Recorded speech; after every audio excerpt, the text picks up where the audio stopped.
Continuando aí a lição, vamos passar pelos tópicos e subtópicos agora. Lembrando a você que dê um like aí e se inscreva no nosso canal. Lembrando que todos os slides e os estudos escritos, né, estão aí no nosso blog. E também você, se estiver inscrito em um dos nossos grupos, você recebe material durante a semana. Depois vai receber aí PowerPoint, né, o Word, da edição escrita e PDF também. Tudo você vai recebendo durante a semana. Se inscreva aí ou entre em contato conosco no meu telefone 99951520454 e eu coloco você em um dos nossos grupos. Para nos ajudar, você vê aí meu Pix 331-957-81620. Vamos então continuar a nossa lição. Tópico 1, o divórcio no contexto bíblico. Vamos ver subtópico 1, o divórcio no contexto do Antigo Testamento. Subtópico 2, o divórcio no contexto do Novo Testamento. Vamos ver então o divórcio no contexto bíblico. Subtópico 1, o divórcio no contexto do Antigo Testamento. Na Antiga Aliança, o plano de Deus para a raça humana é que o casamento fosse monogâmico e vitalício. Gênesis 1, 27 e 28, 2, 22 a 25. O profeta Malaquias afirmou que Deus odeia o divórcio. Malaquias 2,16. Contudo, em certos casos, o divórcio era previsto e em outros aparece como uma permissão. Deuteronômio 24, de 1 a 4. Em Deuteronômio 24, de 1 a 4, o texto afirma que uma das condições para o divórcio era o marido encontrar coisa feia na esposa. A expressão hebraica Etnabá, traduzida como coisa feia, possui o sentido de nudez ou coisa vergonhosa. O texto não especifica o que significa essa expressão. Isso deu margem para uma série de debates pelas escolas rabínicas que a interpretavam de diferentes modos. No entanto, fica claro que não se tratava do adultério, que no tempo de Moisés era punido com a morte. Deuteronômio 22, 22. Fica claro também que após o divórcio a mulher poderia se casar com outro homem, e que nesse caso ela não estaria cometendo adultério. Em outras palavras, em tal circunstância, o seu segundo casamento era legítimo, mas seu primeiro marido, de quem ela havia se divorciado, não poderia se casar novamente com ela. Então veja que no contexto do Antigo Testamento só tem uma possibilidade do casamento ser desfeito. E isso era o quê? No primeiro dia de casado. Se achava coisa feia na mulher. Então nós podemos entender, ou era um defeito físico, ou a mulher não era mais virgem.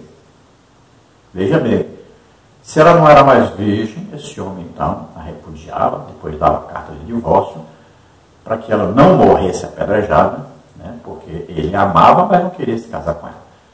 Então, ele dava essa carta e ela poderia se casar com outro homem, ficava livre para se casar com outro homem.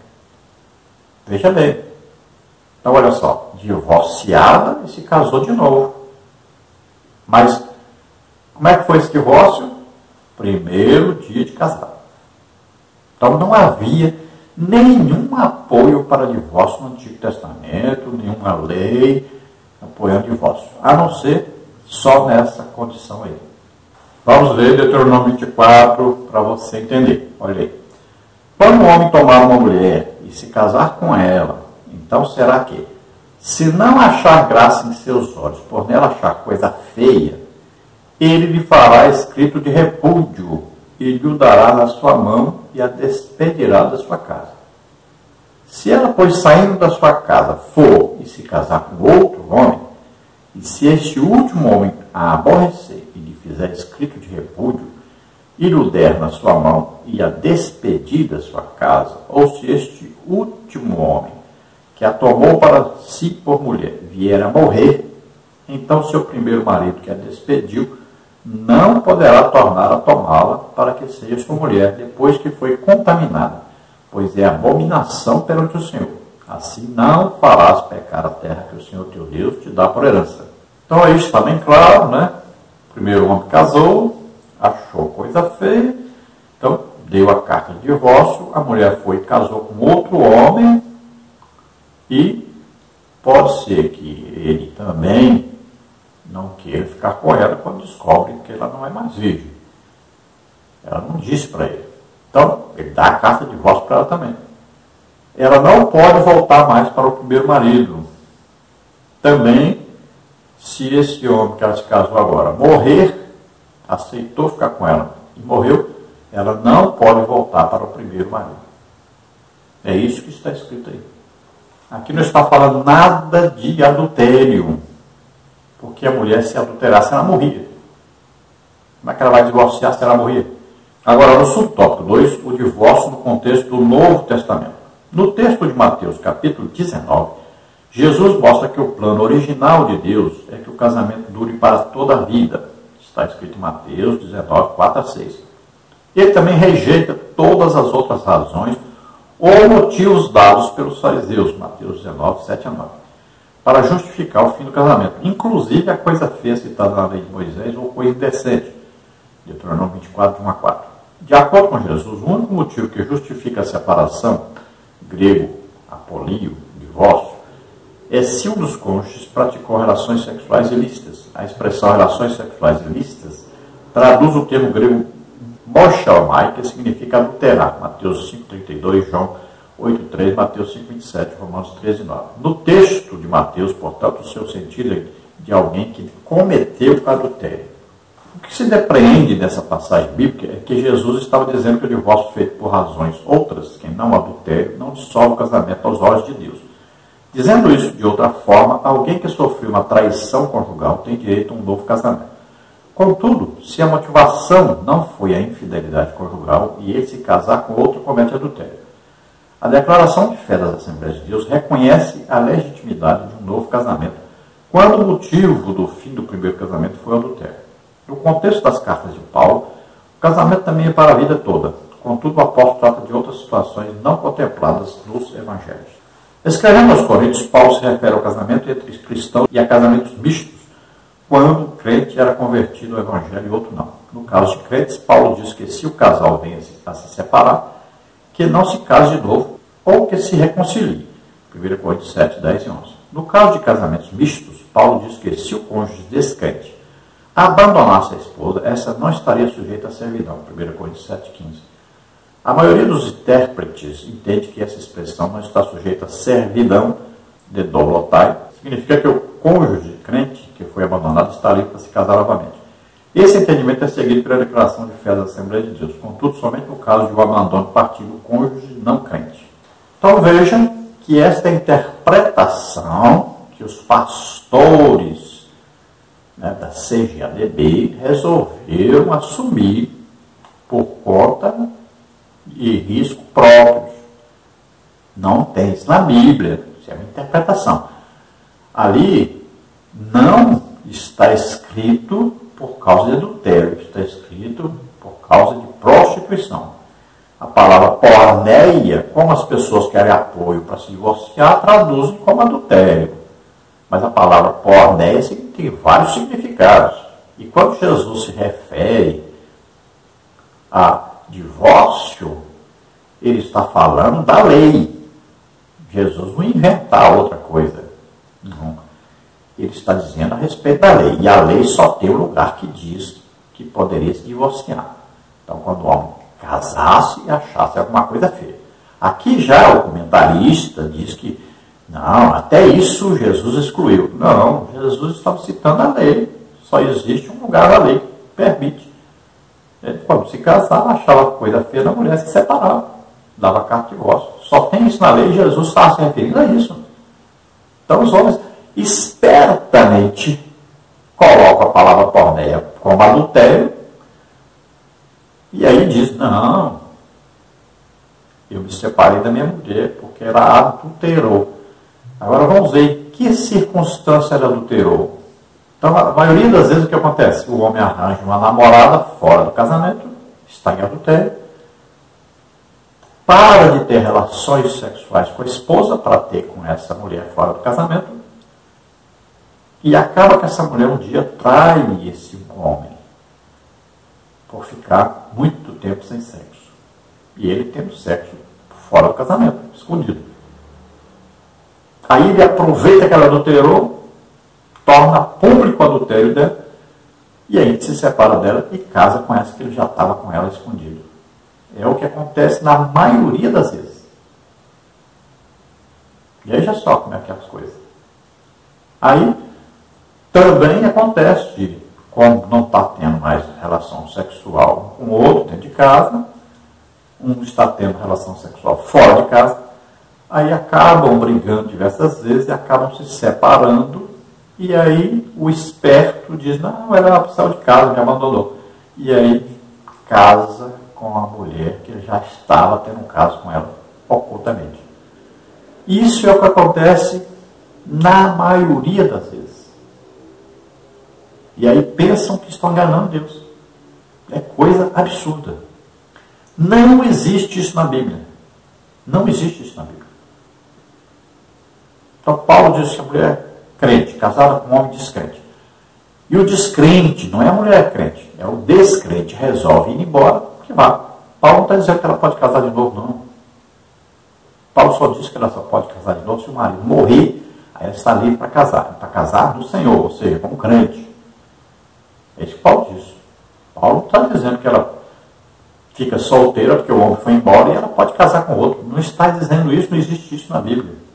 Então, os espertinhos aprovaram, né, aí umas normas para viverem do jeito que queriam viver realmente, né?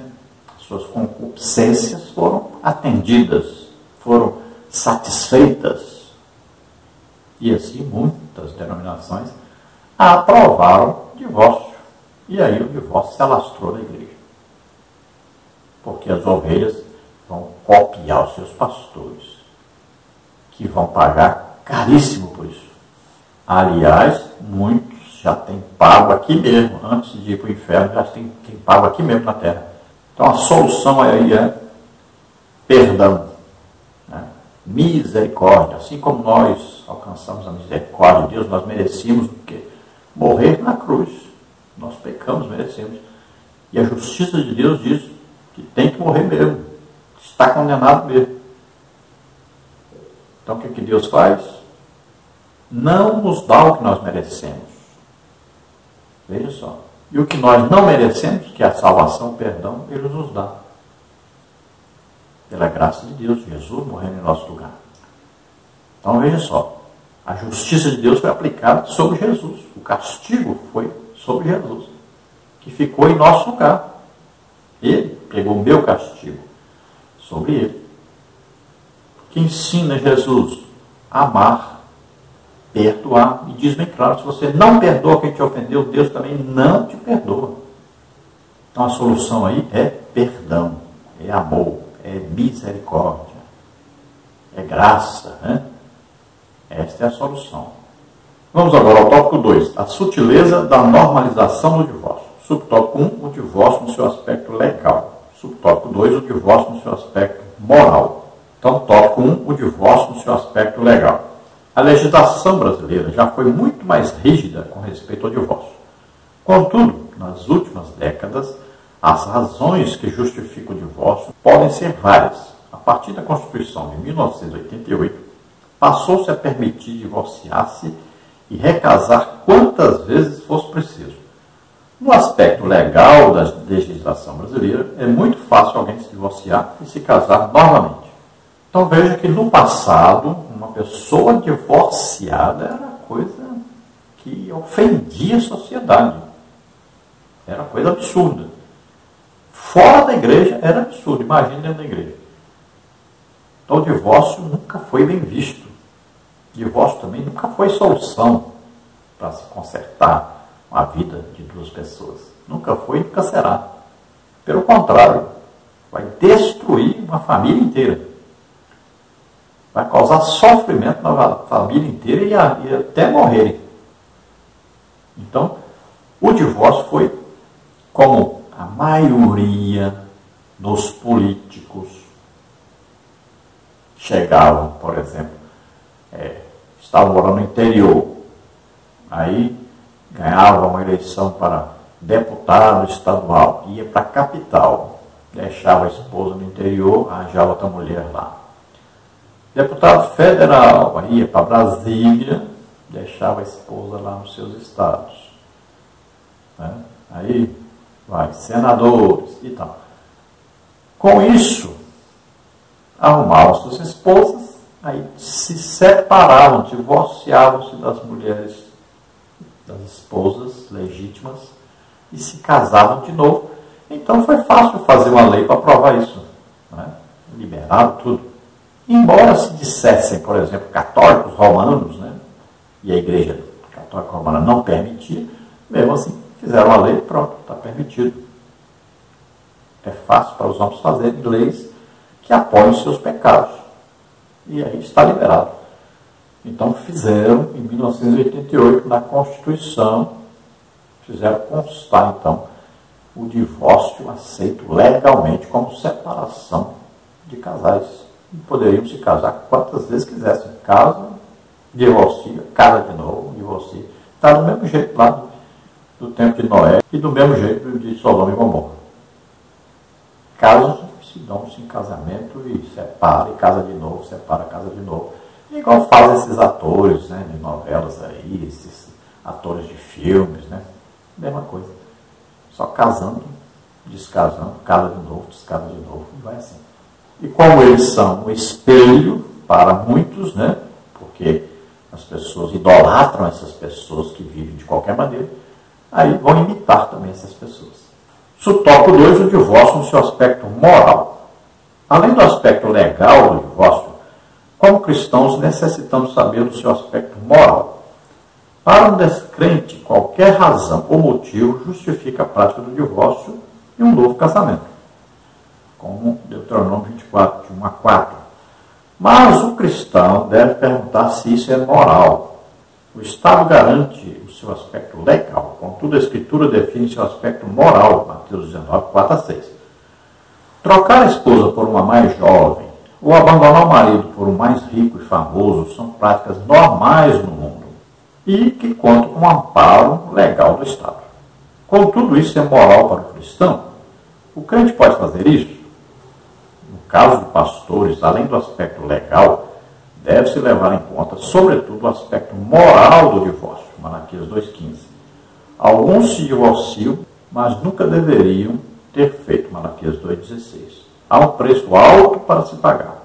Aqueles que arriscam a desobedecer a palavra de Deus, forçosamente terminam machucados. Então vimos aí um aspecto legal, a Constituição apoia, e também as convenções das igrejas apoiam. Então, parece que está tudo bem, está tudo liberado. Agora vamos ver o aspecto moral da coisa.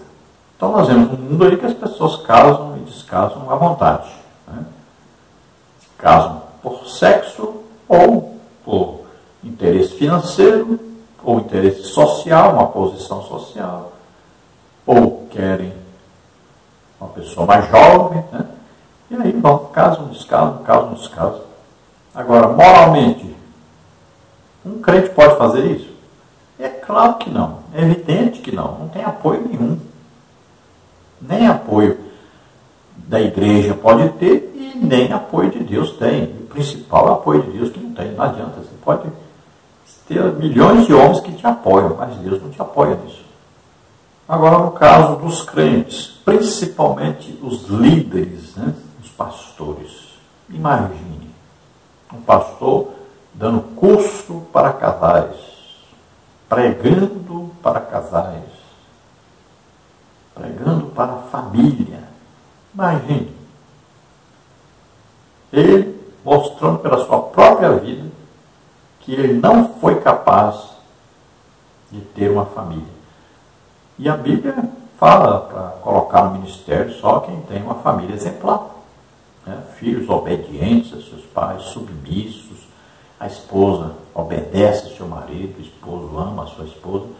Se não for assim, não serve para o ministério. Mas, infelizmente, não é o que nós temos visto. Mas está lá na palavra de Deus. Então, moralmente, o divórcio é escandaloso. O divórcio é excludente. O divórcio é coisa satânica. O preço a pagar é altíssimo. É a destruição de uma família. Não só a destruição financeira, mas a destruição também espiritual da família, a destruição moral de uma família, é a quebra de compromisso, é a quebra do amor, quebra de aliança, principalmente com Deus, que foi testemunha desse casamento. Vamos ver aí Malaquias 2, de 14 a 16, e diz assim: E dizeis, por quê? Porque o Senhor foi testemunha entre ti e a mulher da tua mocidade, com a qual tu foste desleal, sendo ela a tua companheira e a mulher do teu concerto. E não fez ele somente um, sobejando-lhe o espírito? E por que somente um? Ele buscava a semente de piedosos, portanto guardai-os em vosso espírito, e ninguém seja desleal para com a mulher da sua mocidade. Porque o Senhor Deus de Israel diz que aborrece o repúdio e aquele que encobre a violência com a sua veste, diz o Senhor dos Exércitos. Portanto, guardai-vos em vosso espírito e não sejais desleais. Então essa é uma tradução dizendo ali que Deus aborrece o repúdio, e a tradução em outras linguagens, né, tem aí dizendo que Deus odeia o divórcio. Então, se você pegar aí a tradução da Almeida atualizada, você vai ver aí que está escrito no versículo 16: porque o Senhor, o Deus de Israel, diz que odeia o divórcio, e também aquele que cobre de violência em suas roupas, diz o Senhor dos Exércitos. Portanto, tenham cuidado e não sejam infiéis. Está na Nova Almeida atualizada. Então a palavra de Deus está bem clara: Deus odeia o divórcio. E se Deus odeia o divórcio, nós não podemos entrar nessa de divorciar.